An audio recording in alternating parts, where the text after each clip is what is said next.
Hola, nosotros somos del grupo 6 y les vamos a hablar sobre los probióticos. ¿Qué son? Los probióticos son alimentos o suplementos que contienen microorganismos vivos de carácter transitorio encargados de mantener o mejorar la microbiota del huésped. Usualmente se los encuentra en alimentos fermentados como el crunch o en lácteos como el yogurt. Debemos considerar que los probióticos, sin embargo, son utilizados con el fin de mejorar el equilibrio entre estos microorganismos. El artículo que nosotros escogimos es la suplementación de fórmula infantil con probióticos y o prebióticos realizado por la Sociedad Europea de Pediatría, Gastroenterología, Hepatología y Nutrición. Las cuestiones del experimento incluyen fórmulas infantiles o de continuación suplementadas durante el proceso de fabricación. Se excluyen las que fueron suplementadas posteriormente al proceso de fabricación como cápsulas. También se considera el momento oportuno, que es la primera infancia, donde la microbiota intestinal no está completamente establecida. Entonces se quiere conocer qué factores pueden influir en esta y cómo la afectan. La duración, que es la administración diaria o prolongada, que puede hacer referencia a semanas o meses. Finalmente, la matriz específica, si es que el niño fue alimentado de forma de parte de la madre o solo con fórmula. Además del estudio se llevó a cabo en recién nacidos a término sano. Para completar esto, las formulaciones son las que están basadas en la edad y en el peso del bebé cuando la alimentación es inviable o insuficiente. Estas están formadas por las lactantes, que son conocidas como tipo 1 y se dan a niños con menores a 6 meses y no pueden ser amamantados. Las segundas de continuación, que son conocidas como tipo 2, son las que se dan a niños mayores de 6 meses y deben tener el escrito de la leche materna superior, ya que estas simplemente se dan como acompañamiento debido a una alimentación insuficiente. Muy bien, los probióticos del estudio son los siguientes.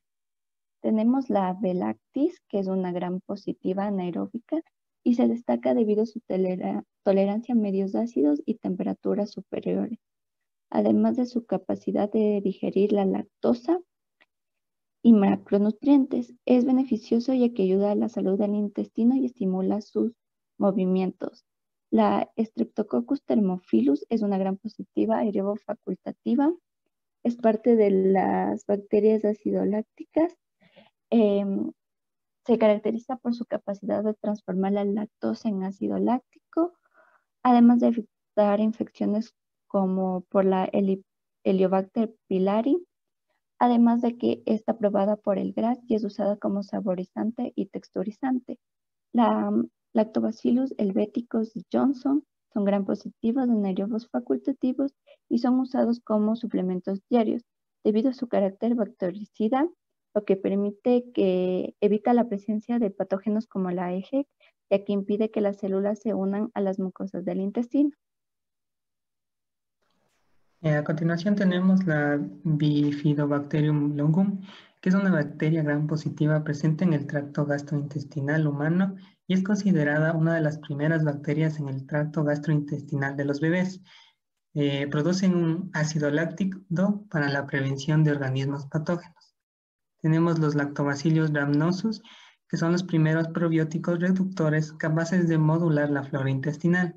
Tenemos los Lactobacillus rhamnosus GG, que es una bacteria que habita de forma natural en el intestino del humano y es muy utilizado como probiótico para prevenir el crecimiento de bacterias dañinas en el estómago. Por ejemplo, se utiliza como ayuda probablemente eficaz para la prevención de diarrea causada por rotavirus en bebés y niños. Tenemos Lactobacillus reuteri, que es una bacteria gram positiva probiótica aislada del estómago. Produce reuterina y reutericilin. Por último, tenemos Lactobacillus salivarium, que es una bacteria gram positiva muy utilizada como probiótico, ya que alcanza altas tasas de supervivencia cuando se expone a las afecciones del tracto gastrointestinal y muestra una fuerte adherencia a las células intestinales. Para los primeros análisis realizados, se comenzó con el estudio del uso de fórmulas con probióticos, donde se plantearon 4 tipos de parámetros importantes en el infante, los cuales son crecimiento, infecciones gastrointestinales, síntomas respiratorios y el uso de antibióticos. Además, se establecieron los 5 tipos de probióticos a utilizar, los cuales son B-lactis, B-lactis S. thermophilus y L. helveticus, el B. longum y L. rhamsus, LGG y por último L. reuteri. Pero después de un análisis, ninguno de estos 5 tipos presentó un cambio significativo en el infante, por lo que se continuó con una comparación entre una fórmula sin adición de probióticos, que lo conoceremos como fórmula de control, y se comparó con la fórmula que contenía los probióticos. De igual manera que en los anteriores análisis se comenzaron a plantear parámetros, comenzando con el crecimiento, donde se utilizaron los 4 tipos de probióticos, los cuales eran B-lactis, B-lactis y S. thermophilus, B-lactis, S. thermophilus y L. helveticus y L. salivarius, donde solo B-lactis y B-lactis S. thermophilus presentaron una diferencia de crecimiento en comparación a la fórmula de control. A continuación tenemos infecciones gastrointestinales, donde se quiso observar si existe una reducción de días con infección en el niño, lo cual solo existió 2 probióticos, L. salivarius y B-lactis thermophilus y L. helveticus, los cuales presentaron una reducción de días con infección. Seguido a esto, tenemos el análisis de los síntomas respiratorios, donde se analizó el número de episodios con infecciones respiratorias en el niño, donde solo se obtuvo un probiótico, el cual es L. salivarius, que presentó una reducción significativa en el número de episodios de infecciones respiratorias. A continuación de esto tenemos el uso de antibióticos y consistencia de heces, donde lo que se quiso analizar es la reducción del uso de antibióticos y si existe algún cambio en la consistencia de heces del infante, por lo que en este caso solo B-lactis y S. thermophilus presentaron una reducción significativa en el uso de antibióticos, pero no presentaron un cambio en la consistencia de heces. Y por último tenemos cólicos y llantos, donde se quiso analizar si algún probiótico ayuda a la disminución de cólicos y si existía algún cambio en el llanto del infante. Pero solo el probiótico B-lactis y S. thermophilus presentó una reducción de frecuencia de cólicos, pero no presentó un cambio con respecto al llanto. Ya, a continuación hablaré de los efectos adversos que pueden causar los probióticos. En general, los probióticos son muy seguros, pero puede haber efectos secundarios no deseados, y por lo general son muy raros. Algunos de estos efectos no son muy severos, tales como mucho gas, hinchazón y estreñimiento. También tenemos otros efectos secundarios que son hasta más raros, tales como la producción de sustancias peligrosas por los organismos y posibles infecciones. Estos efectos pueden ser causados por personas que tienen un sistema inmunológico bajo o porque el probiótico tiene un microorganismo patogénico por mala fabricación. Ya. Ahora veremos los efectos adversos de los probióticos en el estudio. Durante todo el estudio se examinaron 20 diferentes ensayos, en las cuales 10 hicieron una conclusión acerca de los efectos adversos. En estos 10 ensayos se determinó que todos los microorganismos ingeridos como probióticos fueron tolerados sin ningún desarrollo adverso a la salud notable. El único desarrollo que se dio fue un caso que se desarrolló una enfermedad nombrada de lactic acidosis, la cual es un síndrome raro que tiene que ver con el síndrome del intestino corto, pero es muy probable que este síndrome no fue por comer probióticos, sino por un problema fuera del estudio. Yeah.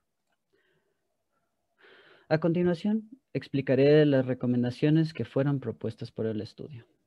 Las recomendaciones propuestas por el estudio son que los probióticos no son necesarios para infantes con un buen estado de salud y que no hay suficiente información para refutar lo contrario. También que un probiótico no debe ser tratado como otro, porque pueden tener diferentes efectos, las cuales no se pudieron ver claramente mediante este estudio. Además, se recomienda que no se debería dar estas fórmulas con probióticos a los infantes, porque no hay suficiente información acerca de los efectos a largo plazo y se tiene que tener más información sobre el tema para justificar razones científicas para tomarlas. Ya. Para finalizar, explicaré las conclusiones que dieron en el estudio. Como conclusión es importante notar que este campo de la nutrición con probióticos todavía es muy amplia y necesita más investigación. Para este experimento se debe mejorar cómo se hace el testeo y el muestreo de candidatos, para de esta forma poder validar de manera clínica las correctas indicaciones para ingerir probióticos, de tal manera que se sabe la proporción óptima y segura para conseguir los mejores beneficios.